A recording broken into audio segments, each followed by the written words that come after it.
Cumprimentamos a todos com a paz de nosso Senhor e Salvador Jesus Cristo. Estamos iniciando mais um EBD na TV.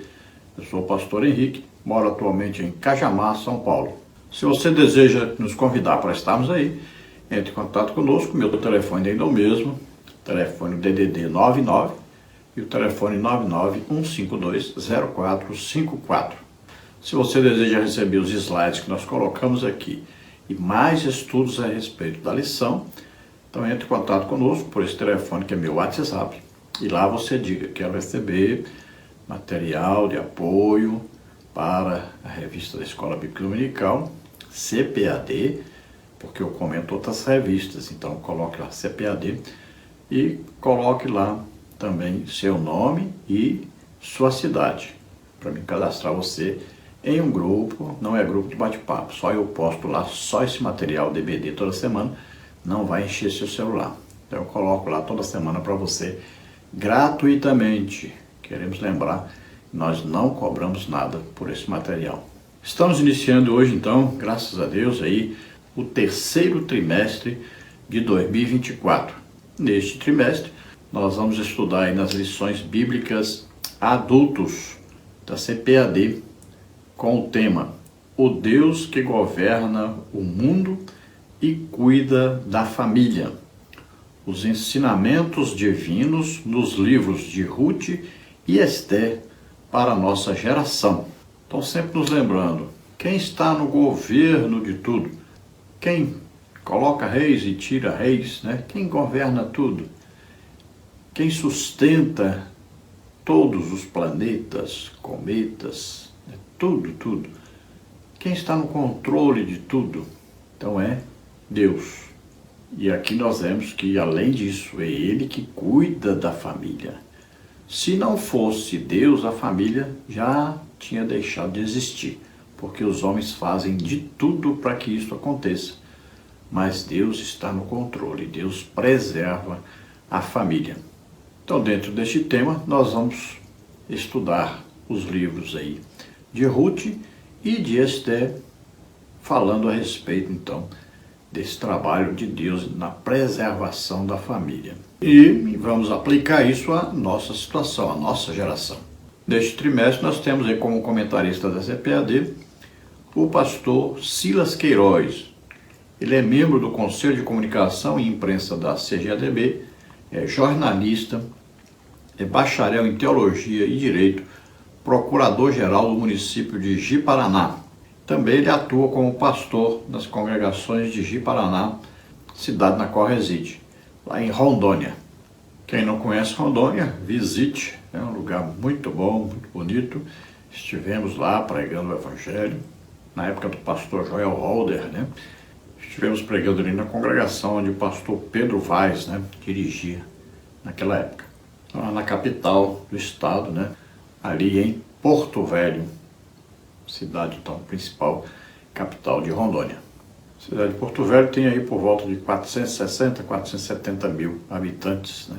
E a população total do estado de Rondônia, mais ou menos 1,5 milhão de pessoas. Então vamos estudar neste trimestre essas importantíssimas lições aí, vamos ver.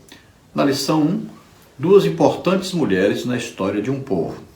Na lição 2, o livro de Ruth. Na lição 3, Ruth e Noemi, entrelaçadas pelo amor.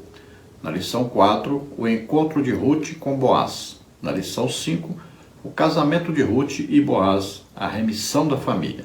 Na lição 6, o livro de Esther. Na lição 7, a deposição da rainha Vasti e a ascensão de Esther. Lição 8, a resistência de Mardoqueu. Na lição 9, a conspiração de Amã contra os judeus. Lição 10, o plano de livramento e o papel de Esther. Na lição 11, a humilhação de Amã e a honra de Mardoqueu. Na lição 12, o banquete de Esther, denúncia e livramento. Na lição 13, Esther, a portadora das boas novas. Então, você que está nos assistindo, aproveite aí o fim de semana para ler esses dois importantíssimos, para ler sobre isso, né? Vamos ler aí o livro de Ruth, que é bem pequenininho, 4 capítulos, você lê rapidinho. E também vamos ler aí sobre o livro de Esther, também bem pequeno, dá para ler tranquilo, rapidamente. São só 10 capítulos, rápido você lê.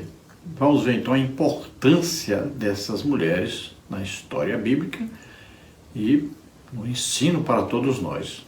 A Bíblia tem aí muitas mulheres importantíssimas que fizeram a diferença. Então esses aí são exemplos, né, de mulheres que foram importantíssimas, estão registradas na Bíblia e foram muito importantes, e temos que aprender muito com essas mulheres aí que deram o seu exemplo de fé em Deus. Mulheres que certamente influenciaram suas famílias pela sua fé em Deus. Vamos então à nossa lição número 1, que tem por título Duas importantes mulheres na história de um povo. Nesta lição nós vamos ver os seguintes tópicos e seguintes subtópicos. No tópico 1, Ruth, uma mulher importante para a linhagem de Davi. E aí vamos ver uma moabita, a família belemita, matrimônio e maternidade.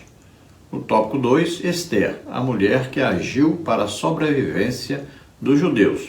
Aí vamos ver de Belém para Susã, de Orfa, a rainha, no campo ou no palácio. No tópico 3, vamos ver mulheres de Deus como protagonistas da história. E aí vamos ver o protagonismo feminino, cumprindo os papéis e educação familiar. Vamos procurar então passar por todos esses tópicos e subtópicos, estudando essa preciosa lição. O textual da lição está em Ruth 4,14, que diz: Então as mulheres disseram a Noemi: Bendito seja o Senhor, que não deixou hoje de te dar remidor, e seja o seu nome afamado em Israel. Então vemos aí, Noemi acompanhou seu marido num período de seca em Israel, que foram morar em Moabe. Nós colocamos aí para você, olha aí, o marido de Noemi, Elimeleque, morava então em Belém, e dali ele sai, passa lá ao sul do Mar Morto, né, e vai para Moabe. O nome dos seus filhos, Malom e Quilion. Eles foram trabalhar nos campos aí de Moabe, que na época estava produzindo, enquanto lá em Belém estava uma seca tremenda. Então você vê no mapa aí um resumo da história de Ruth. Então vemos que depois da morte do marido de Noemi, a morte dos seus 2 filhos, então Noemi decide voltar para Belém. Veja bem, Belém, o nome hebraico, Bet-Lehem. Bet é casa, Lehem é pão. A casa de pão, estava faltando pão. Por isso saíram dali. Mas agora, novamente, estava a produção agrícola muito grande e a bênção do Senhor chegou ali. Então Noemi volta e suas 2 noras a acompanham, sendo que Orfa volta para Moabe. Mas Ruth decide seguir a sua sogra e decide que o Deus de Noemi é o seu Deus. E ali então ela encontra Boaz, com quem vai se casar, e deste casamento é que vai nascer o descendente, que é o rei Davi. Mais para frente vamos explicar o que significa, né, o remidor. E vemos aí a lei daquele que vai remir o outro, porque a pessoa, quando morria, precisava de um parente para substituí-lo e dar herança a ele das suas terras, né, que Deus deu a cada família. Mas nós vamos ver isso mais detalhes durante o trimestre. A verdade prática diz: conhecidas ou anônimas, muitas mulheres foram fundamentais no plano divino de redenção da humanidade. Então vamos ver aí algumas mulheres que se destacaram na palavra de Deus e foram importantíssimas para suas famílias, importantíssimas para o seu povo, e são exemplos para nós. Vamos ver aí, olha aí. A mulher de Pilatos, a mulher que lavou os pés de Jesus, a mulher samaritana, a viúva no templo, a Abigail, Ana, de 1 Samuel 1:2, Ana, de Lucas 2:36, Débora, Dorcas, Esther, Eunice, Eva, Febe, Isabel, Joquebede, Lídia, Lloyd, Maria, de Lucas 10 e João 12, Maria Madalena, de Mateus 21, Maria, mãe de Jesus, de Lucas 1 e 2, Marta, de Lucas 10, Miriam, Priscila, Raabe, Raquel, Rebeca, Sara, Susana.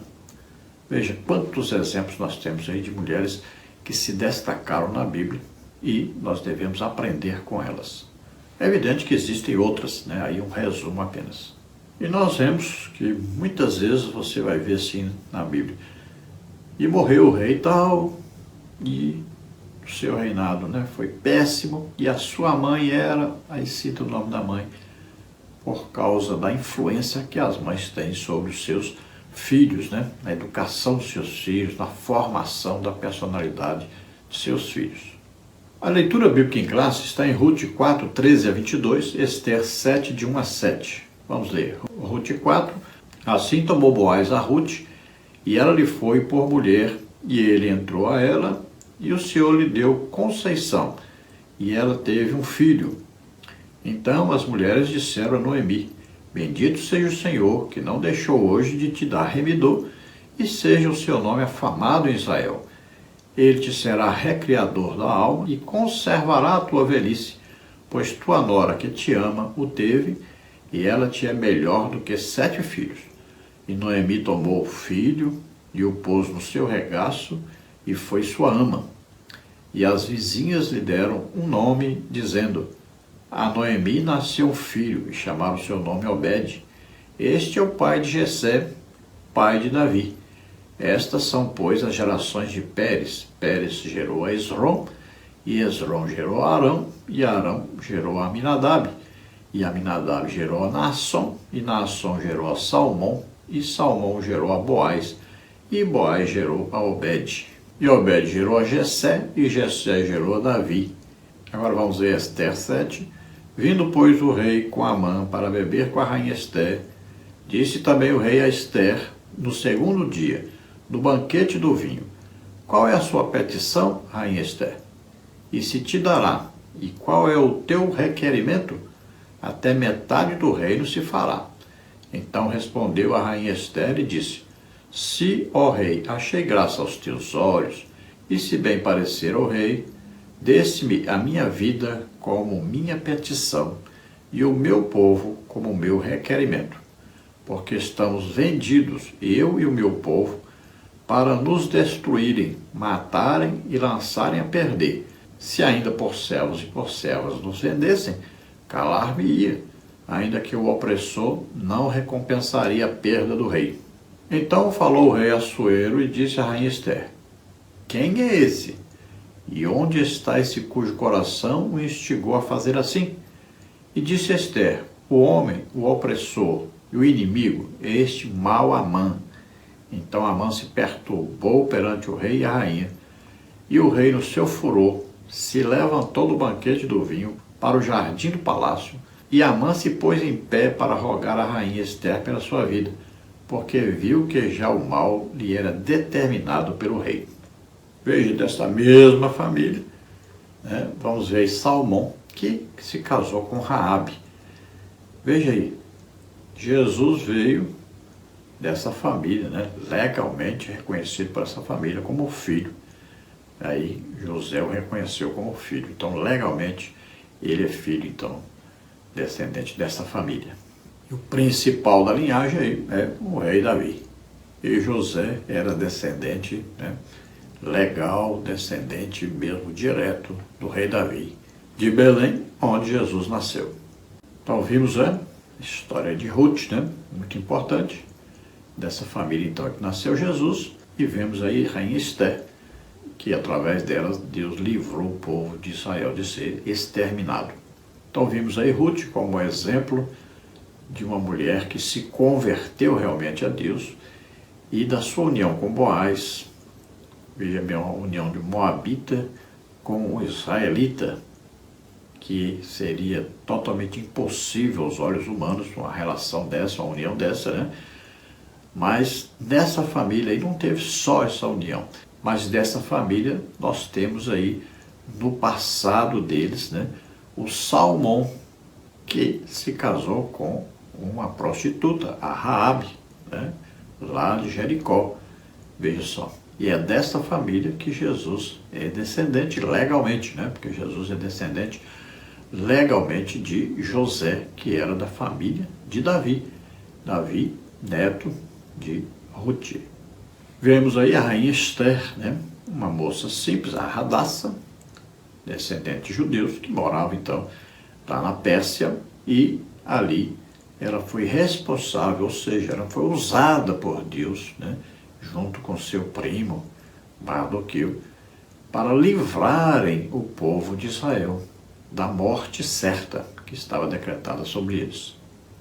Mas tudo isso nós vamos ver aí no desenrolar das lições. Introdução da lição. Ruth e Esther são os dois livros da Bíblia que levam o nome de mulheres. Registram duas das mais belas, extraordinárias e dramáticas histórias sagradas. A primeira ocorrida em Moabe e Belém, no período dos juízos, que durou aproximadamente de 1375 a 1050 a.C. A segunda na Pérsia, depois do cativeiro babilônico, entre 483 e 473 a.C. Ruth e Esther viveram em épocas, circunstâncias e contextos muito diferentes, mas expressaram as mesmas virtudes espirituais e morais: fé, convicção, humildade, coragem, obediência, simplicidade, pureza, abnegação, temor a Deus e disposição de servir. Essas duas mulheres foram fundamentais para a preservação do povo judeu, a descendência piedosa de Abraão. Suas vidas continuam sendo fontes de profunda inspiração para todos que desejam agradar a Deus e viver para a sua glória. Salmos 147, 11, 1 Coríntios 10, 31, Hebreus 11, 6. Então, por incrível que pareça, ainda existem mulheres hoje, né, feministas, que acreditam que Deus é machista, por incrível que pareça. Olha aí, o mesmo Deus que colocou 2 livros na Bíblia com o nome de mulheres, o mesmo Deus que coloca nome de mulheres, olha, e não é qualquer mulher, até mesmo a prostituta Raabe colocou na história aí, no livro dos heróis da fé. Além, é claro, de colocar outras mulheres como Sara, né? Veja só, são coisas preciosas na palavra de Deus. Muitas mulheres foram colocadas aí como instrumentos na mão de Deus. Veja a autoridade, a importância de Débora, por exemplo, a juíza. E quer coisa mais importante? Maria, né, ser instrumento de Deus para nascer aqui o próprio Filho de Deus na terra. Não há maior honra do que esta. Então, as mulheres foram muito valorizadas por Deus e Jesus deu muita importância às mulheres, valorizou muito o ministério das mulheres. Tanto é que várias mulheres o seguiam por toda parte. Então, aqui são citadas aí apenas 2, né, porque não daria mesmo para citar mais, devido ao espaço escriturístico.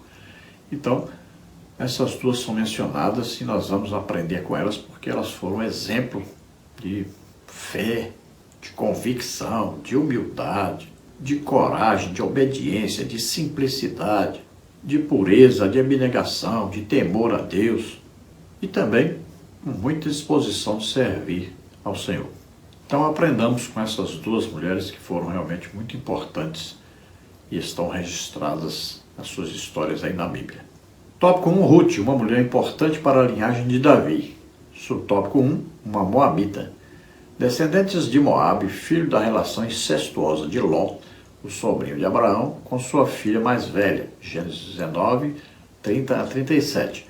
Os moabitas eram um povo pagão, hostil a Israel, desde os dias do rei Balaque, Números 22, de 1 a 6, Deuteronômio 23, 3 e 4, Juízes 11, 17. Habitavam a leste do Mar Morto, atual Jordânia, e eram dados à idolatria e à imoralidade sexual. Números 25, 1 e 2, Apocalipse 2, 14. Pertencendo a este povo, era de todo improvável que Ruth fizesse parte da linhagem de Davi, família da qual viria o Messias, o Salvador do mundo. Gênesis 49, 8 a 10, Isaías 11, 1 e 10, Miqueias 5, 2, Apocalipse 5, 5. Mas os caminhos de Deus são mais altos que os nossos, estão muito acima de nossa compreensão. Isaías 55, 8 e 9, Romanos 11, 33. Ele é soberano, Jó 42, 2, faz do improvável provável e do impossível possível, quando cremos nele e tememos e obedecemos sem impor-lhe qualquer condição. Gênesis 18, 14 a 16, Hebreus 11, de 8 a 11. Então você vê no mapa para você se situar, né, onde ficava então, o território aí de Moabe, E Moabe aí é descendente, então, daquele incesto de Ló. Quando Ló saiu de Sodoma e Gomorra, né? Os anjos tiraram Ló de lá, devido à intercessão de Abraão. Ele saiu com suas 2 filhas, sua esposa se tornou a estátua de sal, né? Porque olhou para trás, e Ló acabou sendo embebedado pelas suas filhas e teve filhos, então, com as suas filhas. Moabe, então, é um filho desse incesto. Eles se instalaram aí, você vê aí a região direitinho, a leste aí do Mar Morto, né? Onde hoje está aí o território da Jordânia.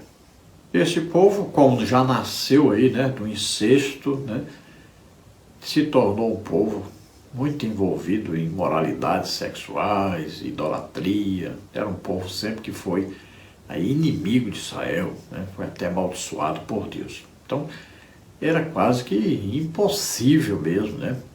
De um dia, um descendente de Moabe pertencer a uma família da qual viria a nascer Jesus. Mas Deus faz essas coisas, porque Deus ama a todos, não é só aos judeus. Ele chamou Abraão tendo em vista Jesus Cristo. Agora, ele disse para Abraão que através de Abraão ele abençoaria todas as famílias da terra. E aí estão incluídos os judeus e estão incluídos os gentios. Então ele uniu judeu e gentil, casamento. Olha, já tinha lá feito o casamento de Salmão com a prostituta Raabe, e agora faz o casamento, né, de Boaz com Ruth, a Moabita. Olha aí. Daí vai nascer o rei Davi, e José era descendente direto do rei Davi, e José legalmente é o pai de Jesus, porque assumiu a paternidade de Jesus, sendo que Jesus foi concebido pelo Espírito Santo. Mas o pai legalmente é José. E quem adota o filho tem direito a tudo que o pai tem. E isso é dentro da lei, é reconhecido pela lei. Então Jesus legalmente é descendente de José, descendente do rei Davi, que é descendente então de Ruth, e é também descendente de Raabe. Coisas de Deus, coisas de Deus. Ninguém entende que a sabedoria de Deus é mais alta do que todos os homens, né? Pode juntar a sabedoria de todos os homens, não dá aí um milésimo do milésimo do milésimo do milésimo do milésimo da sabedoria de Deus. E ainda estamos colocando muito. Subtópico 2, a família belemita. A história de Ruth muda a partir do seu ingresso em uma piedosa família de Belém de Judá, que peregrinava nos campos de Moabe por causa da fome que assolava a terra de Israel. Ruth 1:1. Eram Elimeleque, sua mulher Noemi, e os filhos Maalon e Quilion. Depois de algum tempo na terra dos Moabitas, Elimeleque morre, ficando Noemi na companhia de seus 2 filhos, Ruth 1, 2 e 3. Ruth se casou com Maalon, o mais velho deles, né, Ruth 4 e 10. Ao final de quase 10 anos, também Maalon e seu irmão Quilion morreram. Viúva e sem filhos, Noemi decide voltar a Belém, motivada pela notícia de que a fome havia cessado em sua terra. Embora pudesse permanecer em Moabe, como decidiu Orfa, viúva de Quilion, Ruth escolhe ir com a sua sogra Noemi, declarando sua fé no Deus de Israel. Ruth 1, 4, 6 e 16. Então a família de Elimeleque, com Noemi, sua esposa, Maalon, seu filho mais velho, e Quilion, filho mais novo. Então esta família morava em Belém, ali bem pertinho de Jerusalém. E houve ali uma seca e a fome atingiu a terra. Todos viviam quase que exclusivamente da produção agrícola e também da agropecuária. Então, com essa seca, houve muita fome, e então este homem com a sua família, ele decide sair dali de Belém e ir para Moabe, trabalhar nos campos de Moabe, que lá não teve aquela seca e lá estava dando produção. Então ele ia trabalhar ali para sobreviver ali. Trabalhou ali algum tempo com seus filhos, sua esposa, mas ele veio a falecer. Aí seus 2 filhos casaram-se com mulheres moabitas, que já era contrário, né, à lei, à palavra de Deus. Mas eles se casaram com mulheres moabitas e aconteceu dos 2 morrerem também. Agora Noemi fica viúva e fica sem filhos. Então ela decide, quando ela soube a notícia de que voltou o tempo bom em Belém, os campos estavam produzindo, né? Então ela decide, eu vou voltar para lá. Aí as suas 2 noras dizem que vão com ela e vão iniciar o caminho para irem até Belém. Mas Orfa no caminho decide então voltar. Ela tem a opção de ir ou não. Então ela decide voltar para arranjar outro marido, né? Já Ruth fica então com a sua sogra. Ela demonstra que ama muito a sua sogra e ama o Deus da sua sogra. Ela se converte realmente a esse Deus. Então ela acompanha a sua sogra para ajudar a sua sogra, estar presente, estar acompanhando e cuidando da sua sogra. Então ela vai com a sua sogra e, então, chegando lá, Deus vai abençoá-la devido a isto. Subtópico 3, matrimônio e maternidade. Esta síntese biográfica tem seu ápice em Belém, com 2 eventos que foram fundamentais para que o propósito de Deus se cumprisse na vida dessa moabita. Apegada à sua sogra e sempre disposta a obedecê-la e servi-la, Ruth alcança o favor do Deus de Israel, sob cujas asas te vieste abrigar. Ruth 2,12. O casamento com Boaz, parente de Elimeleque, e o nascimento do seu filho Obed, em hebraico servo, fazem de Ruth uma ascendente direta de Davi, de quem foi bisavó, e integrante da genealogia de Jesus. Ruth 4, de 1 a 22, Mateus 1, de 5 a 17, Lucas 3, 32. Honrar o casamento e a geração de filhos traz a bênção de Deus para muitas gerações. Hebreus 13, 4, Salmos 127, 3 a 5. Então veja que a história começa com Elimeleque e sua família saindo de Belém, indo para Moabe, mas a história se firma mesmo e tem uma grande importância mesmo quando Noemi, depois de ficar viúva e perder seus 2 filhos, volta para Belém. E ali é que vai acontecer então o encontro, né, de Ruth com Boaz, que vai ser o seu esposo, e dessa família que vai nascer então o rei Davi. E mais tarde, né, Jesus vem exatamente ser conhecido oficialmente, legalmente, como pertencente a esta família. Veja que o casal que honra a família, o casal que honra a Deus, principalmente não evitando filhos, tendo quantos filhos Deus desejar que o casal tenha, que sejam obedientes a Deus, confiantes, tenham fé em Deus, que Deus vai ajudar a cuidar, né? Então Deus vai ajudar a sustentar. Então um casal que é obediente a Deus, que são humildes, servos de Deus, que realmente tem fé em Deus, que vão criar os seus filhos na admoestação da palavra de Deus, levando seus filhos para a escola bíblica dominical, levando seus filhos para a igreja, ensinando em casa a palavra de Deus aos seus filhos. Esse casal pode saber, o futuro deles será brilhante, será maravilhoso, porque Deus honra aqueles que o honram. Deus abençoa aqueles que são fiéis, que são tementes, aqueles que são obedientes, aqueles que têm fé em Deus. Deus é galardoador daqueles que têm fé.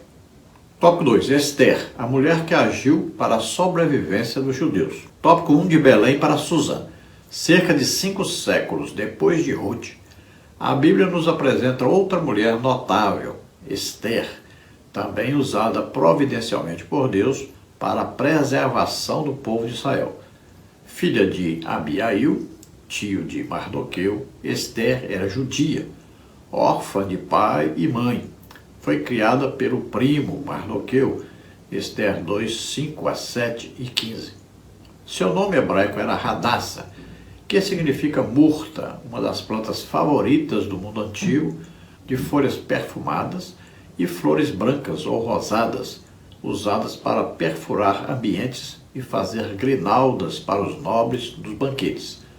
Já o nome persa Esther, Stara, significa estrela. Ester fazia parte da geração de judeus nascidos no cativeiro, conforme Isaías e Jeremias haviam profetizado o fim do cativeiro babilônico foi decretado por Ciro, rei da Pérsia, no ano 538 a.C., como está em Isaías 44, 26, 28, 45, 1, 4, 5 e 13, Jeremias 29, 10 a 14. No entanto, a maioria dos judeus permaneceu na Babilônia sob domínio persa. Então se passaram aproximadamente 500 anos, né? E nós vamos ver que nesta época da rainha Ester, na Pérsia, ali o rei Xerxes, né? É que nós vamos então encontrar essa história maravilhosa de Ester, que foi usada por Deus junto com seu primo em segundo grau, né? Mardoqueu. E eles então foram importantíssimos para que o povo de Israel fosse preservado. Senão eles seriam ali na Babilônia todos exterminados. Agora não estavam todos judeus mais ali, porque o rei Ciro foi usado, né, por Deus para então libertar o povo, e eles voltaram para Israel, ali naquele tempo onde Zorobabel construiu lá, né, o templo, né, de Neemias, Esdras, né, reconstruíram ali os muros da cidade, reconstruíram a cidade. Nesta época, então, lá na Pérsia é que viveu, então, a Ester. Pérsia é o Irã. Então, o nome original era Radassa, né, que significa murta, uma planta.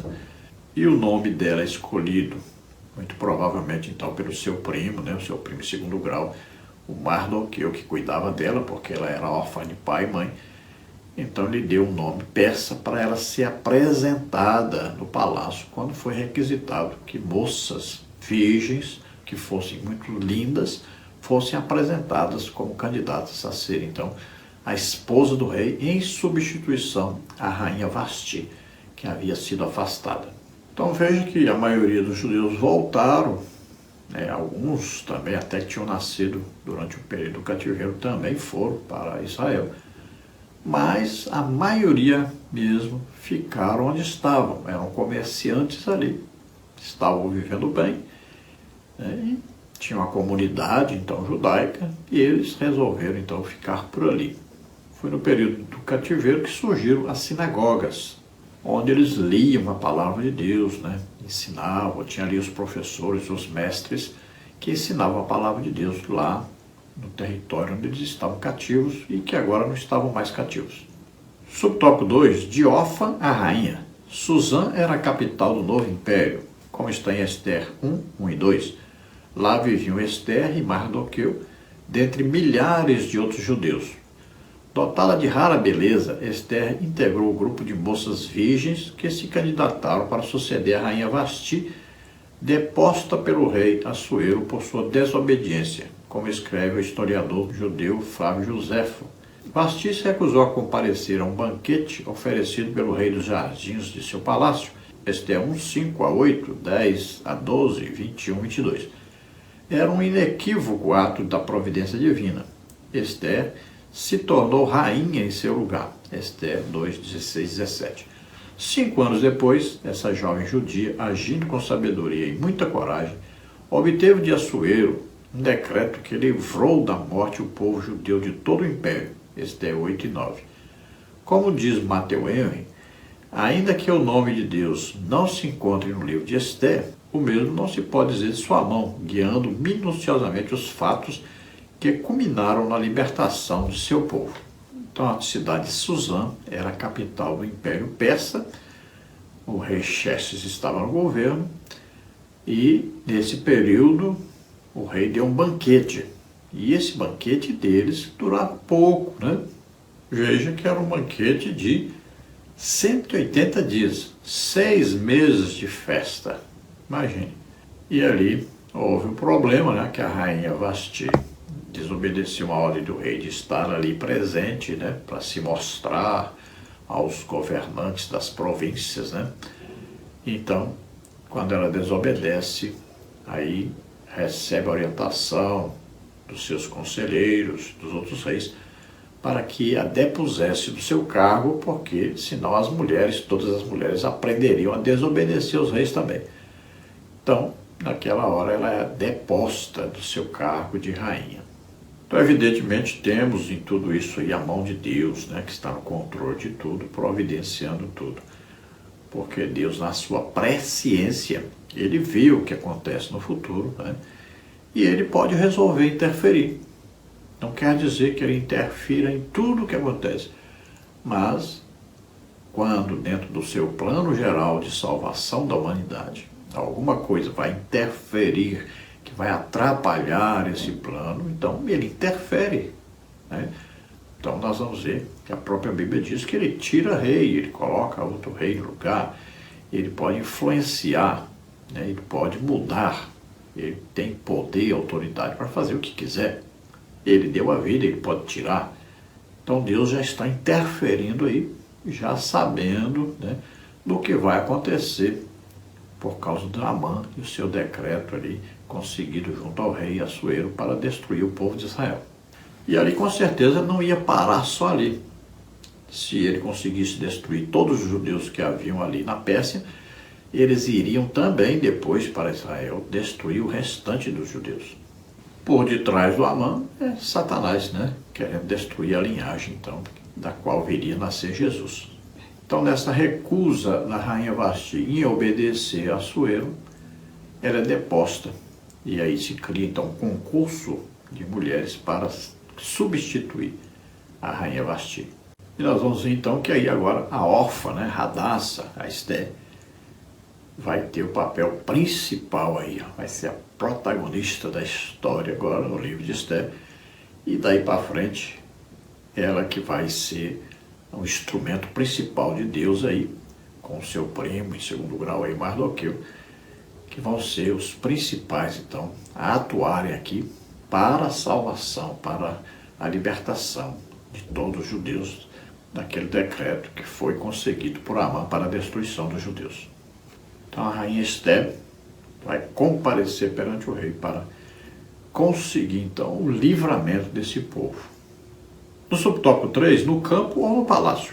Assim como Ruth, Esté é um exemplo inspirativo do quanto vale a fidelidade e a confiança em Deus, seja qual for o contexto em que vivamos. Os princípios divinos são absolutos e imutáveis, suficientes para orientar nossa conduta em qualquer tempo e lugar. Salmos 19, 7-9, 119, 89 e 91. Então, em qualquer lugar, em qualquer época, Deus usa as pessoas no plano maravilhoso que Ele tem para toda a humanidade. Então, nós só precisamos nos colocarmos à disposição de Deus para que Ele nos use adequadamente e também no tempo e espaço, né, que Ele escolher. Na hora que Ele decidir, é agora. Então, nós devemos estar prontos ali e devemos abrir o coração para Deus e dizer: eis-me aqui, envia-me a mim, eu estou aqui para ser usado pelo Senhor, eu estou aqui para ser instrumento da sua grande obra. Assim, tanto Ruth quanto Esté foram instrumentos de Deus. Então vimos aí que Deus entrou com a sua providência, a mão de Deus estava ali no controle. Veja que o rei não conseguiu dormir, foi olhar nos seus livros, acabou descobrindo que Mardoqueu foi responsável pelo livramento dele de um atentado que estava sendo tramado, né? Foi honrar, então, Mardoqueu. Também a rainha Esté usou de uma grande sabedoria, escolheu o momento certo, né, para conversar com o rei, deu tudo certinho. E o decreto que não podia ser revogado foi conseguido com toda a inteligência e sabedoria que Deus deu para Mardoqueu, que ele conseguisse, então, um outro decreto autorizando os judeus a se defenderem no dia que estava marcado para eles morrerem. Então, Deus livrou a todos os judeus da morte naquele dia. Tópico 3, mulheres de Deus como protagonistas da história. Subtópico 1, o protagonismo feminino. A liderança masculina, instituída por Deus em Gênesis 1, 26, Efésios 5, 22 e 23, não anula o propósito divino com a mulher, nem lhe retira a possibilidade de, em muitas circunstâncias, ser protagonista da história. Isso não implica, todavia, na necessidade de confundir ou inverter os papéis entre homem e mulher. Os exemplos de Ruth e Esther são eloquentes neste sentido. Não foi a altivez, mas a humildade, a submissão e a obediência que tornaram tão relevante a vida dessas mulheres. Então, no tempo que nós estamos aí presenciando um grande crescimento do feminismo, né? Inclusive dentro da igreja, né? Aí está falando sobre o empoderamento das mulheres hoje em dia, isso aí está na fama, né? É o assunto importantíssimo da igreja hoje em dia. Nós vemos na palavra de Deus que existe uma ordem de Deus, uma organização de Deus, que nos mostra claramente qual é o papel da mulher, qual é o papel do homem. E a autoridade máxima foi dada por Deus aos homens, e está bem claro na palavra de Deus, e para funcionar uma família, deve-se obedecer a palavra de Deus. Hoje o que mais falta na sociedade é o princípio da autoridade, porque não foi passado esse princípio dentro de casa, na família. E aí os filhos não obedecem os pais, não obedecem professor, nem polícia, nem ninguém, porque não aprenderam dentro de casa esse princípio da autoridade. Então Deus colocou ali o homem dentro da família para representar Jesus Cristo, ter a autoridade máxima ali. A esposa deve ser submissa ao seu marido, ela fazendo isso. Ela está cumprindo um plano de Deus, a orientação de Deus, está sendo inteligente. Seus filhos vão ver isso, vão aprender isso, e será uma bênção para a igreja, para a sociedade, em todo lugar que estiverem. Podemos ver hoje que o princípio da autoridade está sendo dado, por exemplo, nos colégios militares. E olha o resultado. Olha o resultado que isso está dando. Só por causa do princípio da autoridade que é ensinado lá dentro. Olha a mudança radical que está havendo no ensino através desse princípio tão importante que sumiu das famílias, né? E aí toda a sociedade foi prejudicada. Enquanto a educação fora desses colégios é péssima, nesses colégios tem uma educação excelente. Tudo devido ao princípio da autoridade. Então vemos que as mulheres foram importantíssimas, estão registradas na Bíblia, foram muito valorizadas por Deus, mas existe essa organização de Deus que deve ser obedecida e mantida dentro das famílias, dentro também da sociedade.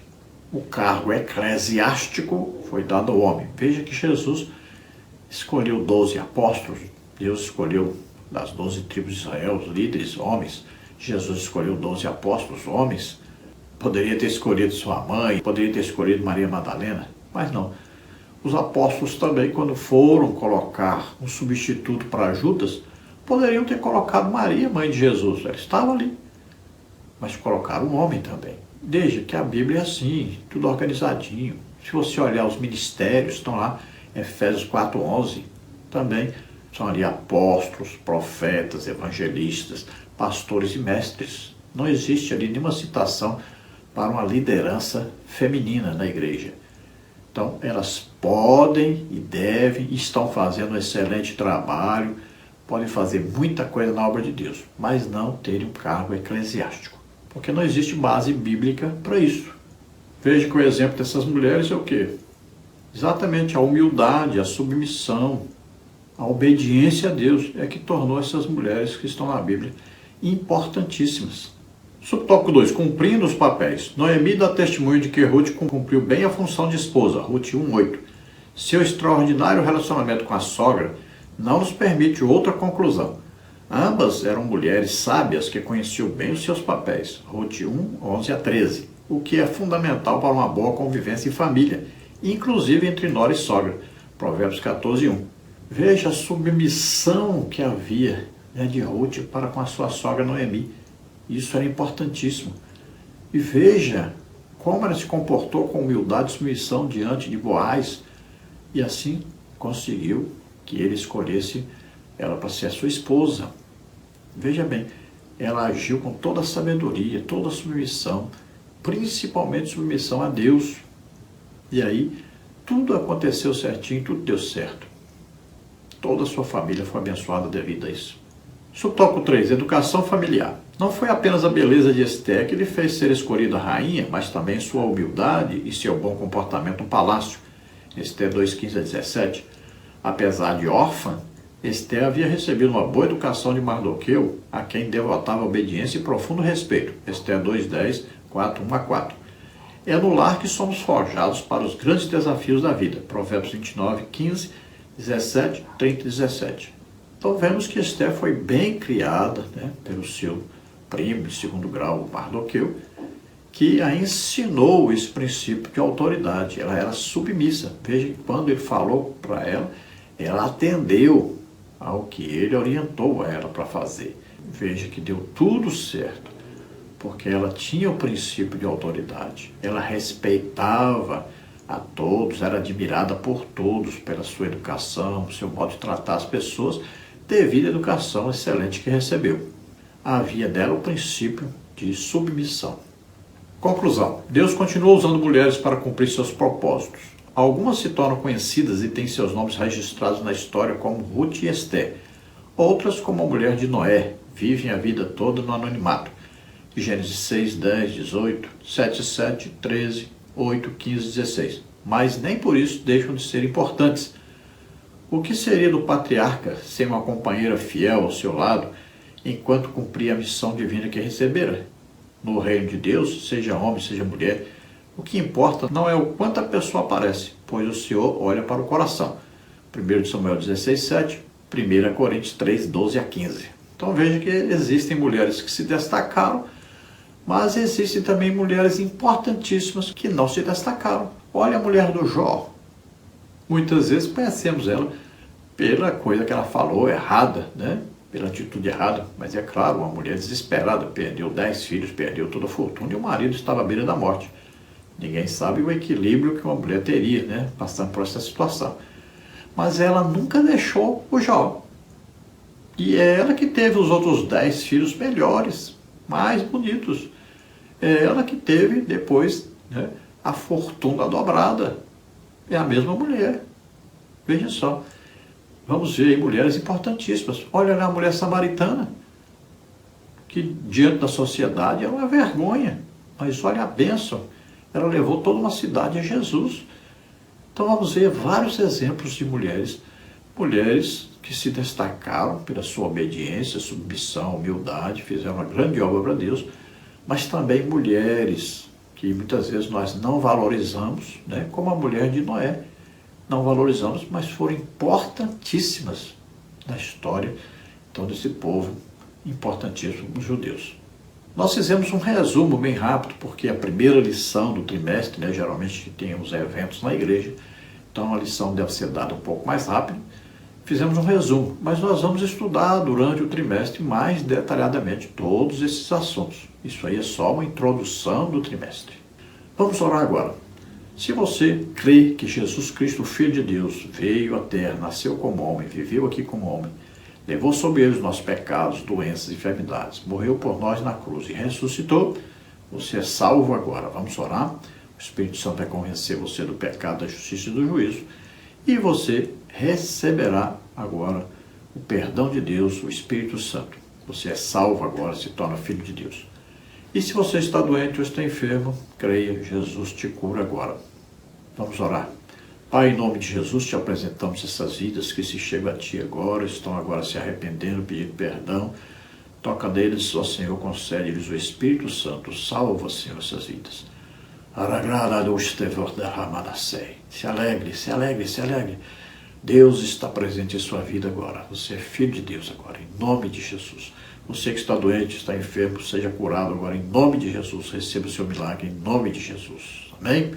Glória a Deus. Olha, não se esqueça, dê um like, se inscreva no nosso canal. Olha, nós não cobramos nada pelo vídeo, nem pelas figuras ilustrativas aí, os slides, nada, pelos estudos, nada. Só te pedimos, dê um like, se ajuda a gente a crescer o canal para desenvolver, para outras pessoas poderem também assistir. E também entre em contato conosco por esse telefone aí para você receber esse material todo. É gratuito, pode acreditar, é gratuito. Eu estou desempregado há 8 anos, precisando da ajuda dos irmãos, mas quase ninguém ajuda, irmãos, quase ninguém mesmo. Eu acho que R$10 não vai fazer tanta falta para você. Ajuda a gente aí. Tá? Veja, eu estou pedindo ajuda, mas você não tem a obrigação de ajudar, não. E o material eu vou mandar para você do mesmo jeito que você dando ajuda ou não. Mas ajuda a gente aí. Aí estão as contas se você quiser ajudar. Mande aí R$10, ajuda a gente. Olha, está aí a Caixa Econômica, está aí Bradesco e Banco Brasil. Banco Brasil, o nome da minha esposa é Edna Maria Cruz Silva, você vê o Pix aí. O meu Pix você vê aí, 331-957-81620. Luiz Henrique de Almeida Silva. Envie qualquer quantia, nos ajude. Deus abençoe os irmãos, a paz do Senhor. Esperamos ter ajudado os irmãos aí nesta importantíssima lição.